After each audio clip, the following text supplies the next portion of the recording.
Hello everyone. In this video, we would be walking through the timer operator. So what exactly is a timer operator?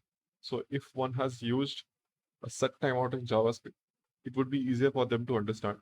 But anyways, what timer operator is, it would do an action after a certain interval of time. So that's it. Certain interval of time is a due time. Okay. And since it is a RxJS operator, it has other options too, which is the interval or scheduler.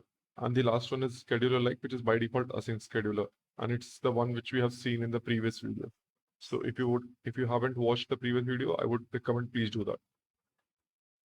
So let's walk through some examples. So in this, I'm trying to create a scenario wherein I'm trying to show the notifications. After it has been showed, it would be dismissed after 5 seconds. So let's see what all methods we have there. So first of all, we have a method to simulate the new message. That's the main method. And then we have two variants. One is timer and one is set timeout. This one is the set timeout, which you might have already been aware of how does set timeout work. And this one is this timer method. Okay. So it has two helper methods. One is display notification and another is dismiss notification. So at the end, how it works is it calls the use timer method, it logs that, and it displays a notification. And so here we are creating a timer for 5 seconds. What that would do is it would create a timer for 5 seconds, and after that timer is being done, this method would be triggered and it would dismiss the notification. Similar to that, we have set timer, in which we are trying to set a time for 5 seconds. And after that is done, it would again call this same dismiss notification. So let's see that in action. So let's see the logs. So first we are getting the new message received, which is from this. And then we are getting the use timer example, which is coming from here. And then we are displaying the notification. That's why you see notification display. Since we are creating a timer now, JavaScript executes this function, which is again saying using set timeout example, which comes from this particular line. And at the end, it calls the display notification. And now we have a set timeout here as well.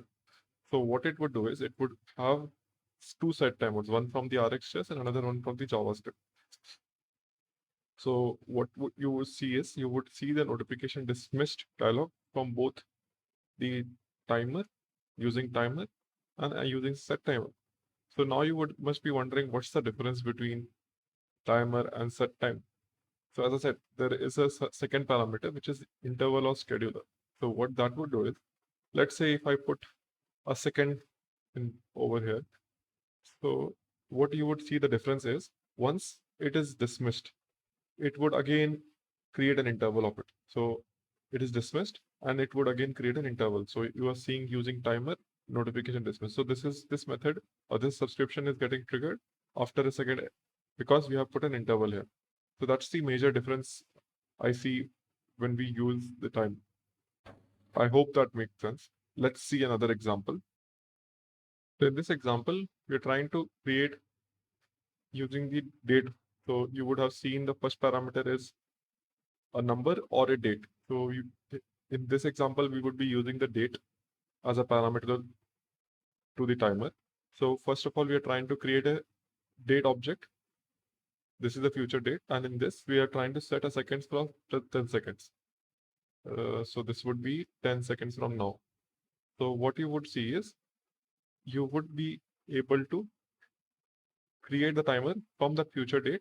And once that 10 seconds has been passed, you would see a log.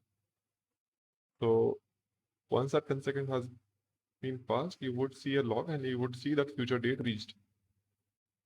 So that's how it works. So even if you have a date object and you want to create a timer, you would be able to do that, which you would not be able to do it in the set timeout natively. So that's a inbuilt support what RxJS gives with a timer operator. So that's all for this video. See you in the next one. Till then, happy coding.